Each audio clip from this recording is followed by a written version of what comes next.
Breaking right now on Denver 7 News at 6 a.m. Ukraine and Russia meet to negotiate on day 5 of Russia's invasion. New details about their demands and the impact Western sanctions are having. A Colorado community mourning the loss of 5 people killed in a horrific crash. There are other family members right now dealing with funeral arrangements, and I can't imagine what they're going through. I'm Denver 7's Christian Lopez. Some of the victims were high school students. What the district is doing to help their classmates cope with this tragedy. Plus, a local house party gets out of hand. Terrifying video shows a group of people falling through the home's floor. And helping Marshall Fire victims. The virtual benefit concert happening tonight featuring dozens of big-name artists. It's going to be a good show. Dave Matthews, Nathaniel Rateliff performing there, and it's an easy way to donate to those who lost nearly everything. Thanks for staying with us this morning. I'm Nicole Brady. And I'm Brian Sanders. I want to get you out the door first and foremost on this Monday. What a difference a week makes. Negative temperatures last week, and now it's feeling like spring with 60-degree days, Katie. Yes, you guys, 60s and 70s all week long. A very dry and quiet weather pattern for us here across the state. We are waking up to more cloud coverage this morning, but skies will clear quickly. Sunrise 6:34. Right now we're at 37 degrees with southwest winds sustained around 5 to 10 miles per hour. Temperatures are already climbing to the high 30s, low 40s out west near Broomfield, up into Boulder and Arvada. Still we'll deal with low 30s through the morning hours, so your walk the dog forecast, bundle up early on, but take a look how quickly it warms. By 10, 47 degrees, lunchtime 55, and we're expecting 60 degrees out at DIA with mid to even upper 60s across the southeastern plains with 30s and 40s into the mountains. A bit breezy at times, especially over the northeastern plains and over higher terrain, but it'll feel really nice all week long, Jason. And right now the drive actually looks pretty nice overall, but we do have one problem spot coming in up on that north side of town. It's going to be on that westbound side of I-76 right here at I-270 after 74th. Take a look from the camera up there and you can see that the crash, it's that one car right there between the two flashing lights, and you can see that both lanes are open, but these folks should be moving over or slowing down significantly because they have emergency responders there on that right shoulder. So we do have that obviously slow traffic right there. It's by an extra maybe 3 additional minutes, so not worth an alternate route yet. The rest of the traffic around town just getting a little bit more congested in some of those usual spots, but overall it isn't too bad. Down to the south side of town, you've probably seen the flashing lights there at 225, I-25, and then also down here at C-470 and I-25. I'll explain what that's going on coming up in a little bit, but right now it looks pretty good down through the Denver Tech Center. We do have some breaking news this morning. Take a look at your screen here. Aurora police are looking for 4 kids. They just tweeted out their photos. Police say 15-year-old Cassandra on the left, along with 13-year-old Nelson and Dylan, who is just 7, are in the family's Nissan Rogue. They left from South Sable Boulevard last night, and they are also with 15-year-old Andrea, who lives near East Iliff. She's on the right. If you can help bring them home, call 911. And breaking overseas right now, the U.S. State Department is telling diplomats in Moscow to leave. Also, the embassy in Minsk, Belarus is closing. That's where leaders from Ukraine and Russia are meeting right now in hopes of ending the conflict between Ukraine and Russia. The Ukrainian delegation wants a ceasefire, while the Russians want Ukraine to demilitarize.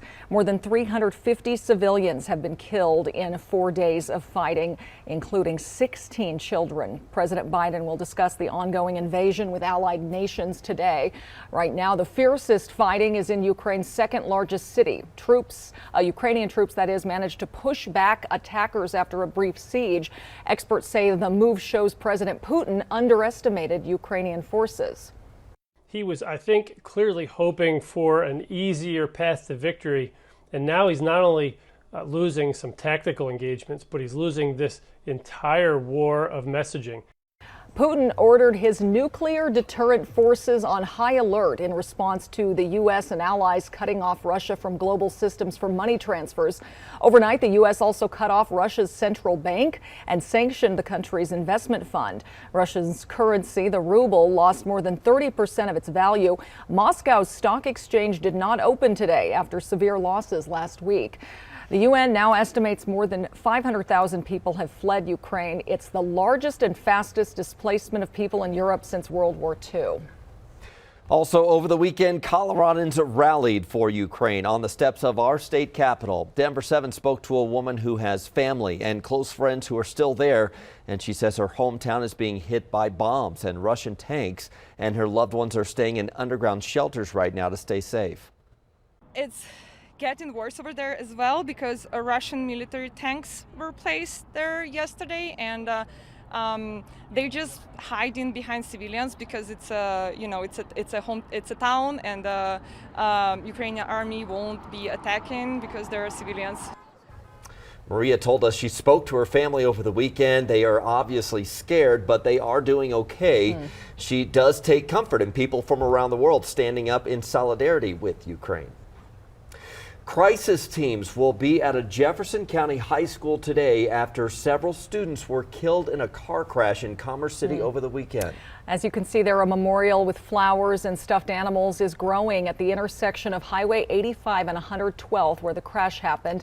Denver 7's Christian Lopez joins us from Stanley Lake High School. Christian, unimaginable, 5 people died in that crash, many of them teenagers.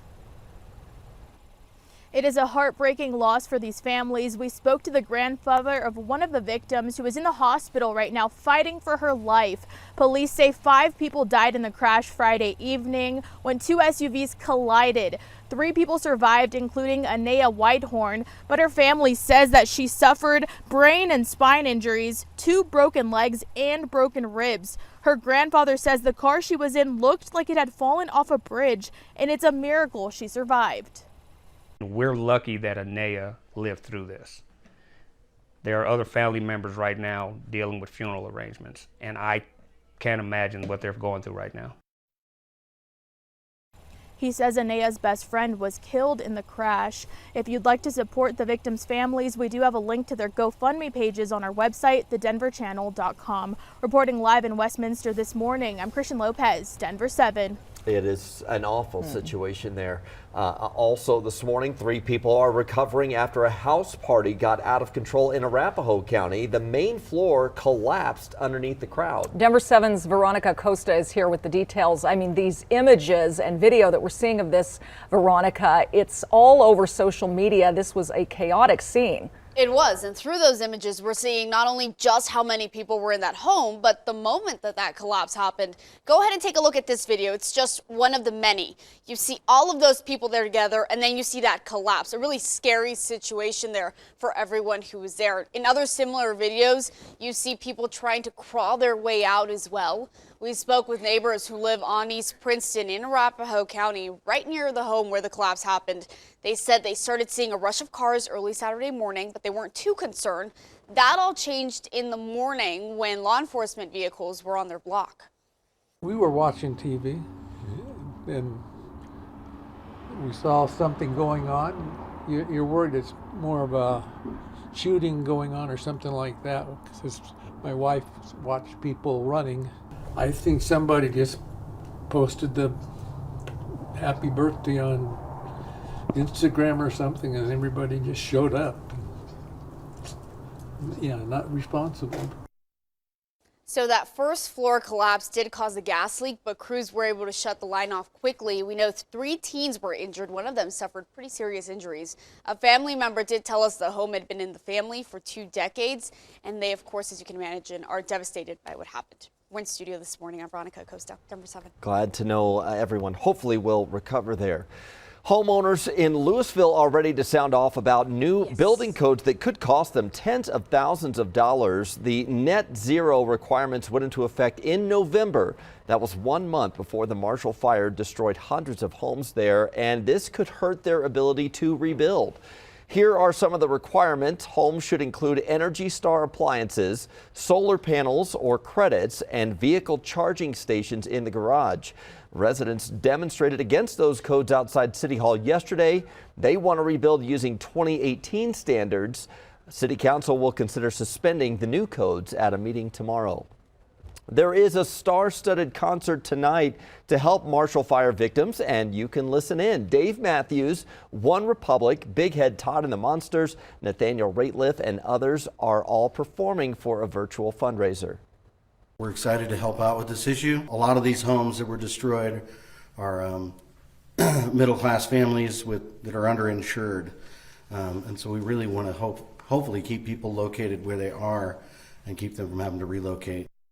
So tickets are $10 each, but always larger donations are welcome. The live stream will start at 7 o'clock tonight, and it will be available for 24 hours. Katie. Oh, that'll be wonderful. In terms of weather, this morning we're starting off partly to mostly cloudy, so still the kids will want the jacket at the bus stop, but later on this afternoon, sun will be shining. It'll feel pretty pleasant with a high of 60 degrees. Skies will clear out, and it's a very dry and quiet weather pattern. Jason will talk more about the next chance for moisture coming up. And I just heard of a crash possibly involving a Denver Fire Department vehicle somewhere around I-70 Central Park. It might be on Central Park and not on I-70 because right now I'm not seeing any slowing either on the westbound or the eastbound side just yet. It might be on one of the ramps too. So I'll keep looking into that for you and see if it's going to slow down the highway. But right now, I-70 looks okay out to the east side.